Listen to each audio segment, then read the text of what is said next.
Yan po yung mga alaga ni Edgar na baka at mga kambing. So ayan po.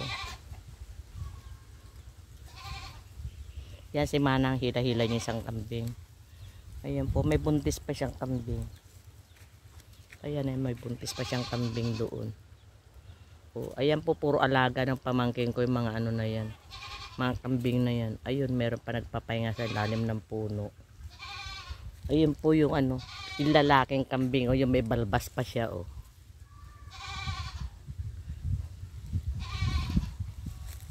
Ayun po yung baka niya. Tingnan mo yung baka niya. Laki. O. O. Baka po niya yan ang laki. O. O, di po ba? Tapos ayan po.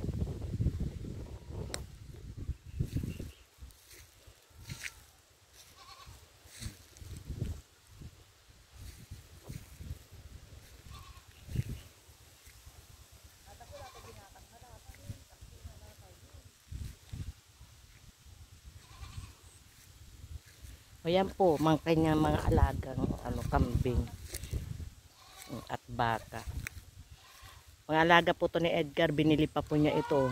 Napakalaking ano. O ayun pa po. Mainit kasi kaya hindi po ako makalapit doon. Ayun po yung kulay brown na ano, na kambing. Ando po sila nasa arawan. Ayun, nagpapahinga po sila lalim ng puno yung iba. O. O ito lalaki pong kambing natin, hindi mapakali o. Oh.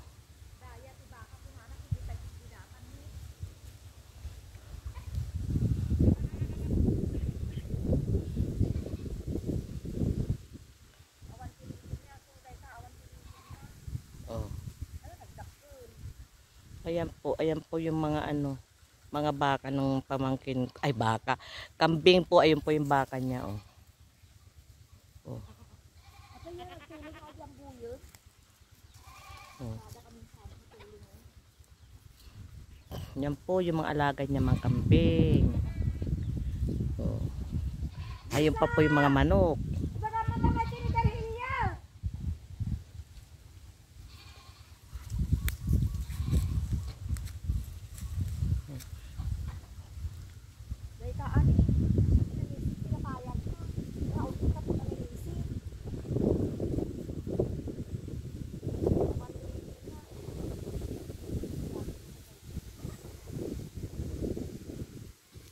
Po ganyan po yung mga kambing, lalagyan lang si San, lalagyan ng ganyan, lalagyan lang po ng pagkain nilang yung dulo po ng tubo o kaya yung sa mais, yung pinagtanggalan po ng bunga ng mais, yun po yung mga pagkain ng mga yan. Tapos pagtanghali po dinadalhan po sila ng tubig, kaya ayan po may mga lalagyan ng ganyan, mga kaserola oh. Ayan po, para hindi sila mauhaw sa tanghali. Tapos maghapon lang po silang ganyan. Sa gabi lang po sila kukunin para ilagay doon sa kanilang mga kulungan. Maghapon po sila ng ganyan.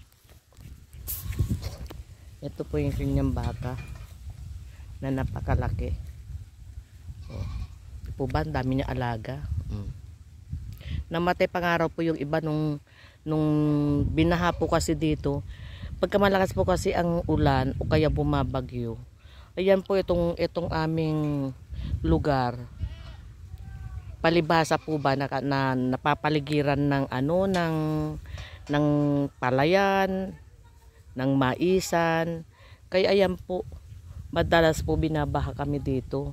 Pero noon naman po bata pa kami, hindi naman po, kaya nga lang magulan, no, ilagay yata yung tulay o kalsada na dinadaanan papunta dito sa amin. Ayun na, wala na siguro madaanan ng tubig, kaya ayun, na-stuck na po yung tubig dito sa aming baryo, kaya yan, binabahan na po siya ng mataas. Ito po kasi amin po ay nasa gitna po kami ng palayan. Pagkatapos po ng palay, di pag-ani na ng palay, pwede na sila magtanim ng, mamimili po sila kung anong tatanim nila, kung mais, o kaya sibuyas, o kaya watermelon, o kaya kamatis, o kaya sili. Yun po pagpipilian nila kung ano itatanim nila. Eto pamangkin ko po, ang napili niyang itanim ay sibuyas. Yun nga yung kinuha namin kanina, mga sibuyas. Yun ang napili niyang itanim. Yung isa naman, yung isa pamangkin ko naman, pakwan ang itinanim niya. Tapos may mga alaga pa po silang mga hayop, katulad po nitong kambing, baka, mga manok. Ayan po kanilang mga alaga.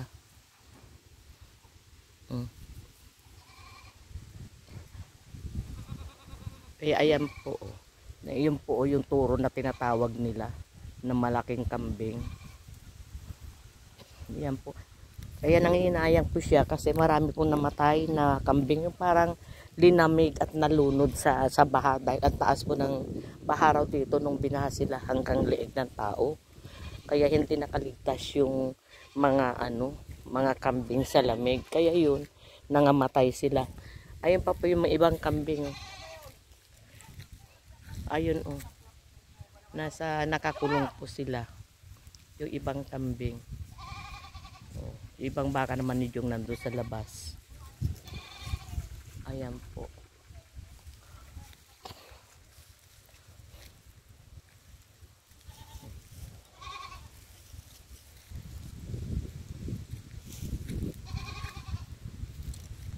Ayan po. Dati po ang dami pong puno ng dito, ng siniguelas. Pero ngayon namatay yung puno ng siniguelas dito. Kaya wala na po siniguelas dito. Ayan po mga ipil marami. Kawayan. Ayan.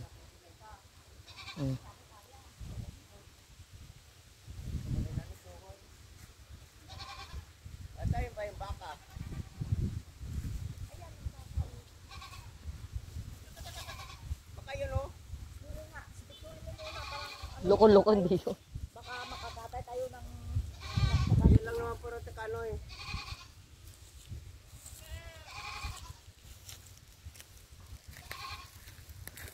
Isend mo kanya na. May shop kung Maligalig po yung yung malaking kambing. Lalaki po yun eh. Ito po, tingnan mo kung may number pa yung kanyang tenga. Binili po kasi niya ito eh. Kaya yan oh. Lumayo siya sa akin. Ayaw niya magpa-picture, lumayo sa akin. Oh. Di po ba? Basta masipag ka po dito sa bukid, dito sa probinsya, mabubuhay ka. Kung marunong ka magtanim, mag-alaga ng mga hayop, tanim ng gulay at prutas, ayan po, marami kayong makakain dito. Hindi katulad doon sa Maynila na lahat binibili. Lalo na mga gulay at prutas. Yan po pinapakita ko lang po sa inyo yung mga alagang kambing ng aking mga pamangkin. Ayan. At pati mga baka.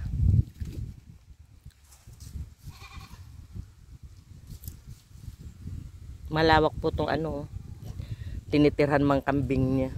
Ayun, meron pa po doon sa ilalim ng puno na hindi ko nalinapitan kasi napakainit po eh. O tingnan yung araw oh. Ang tirik ng araw.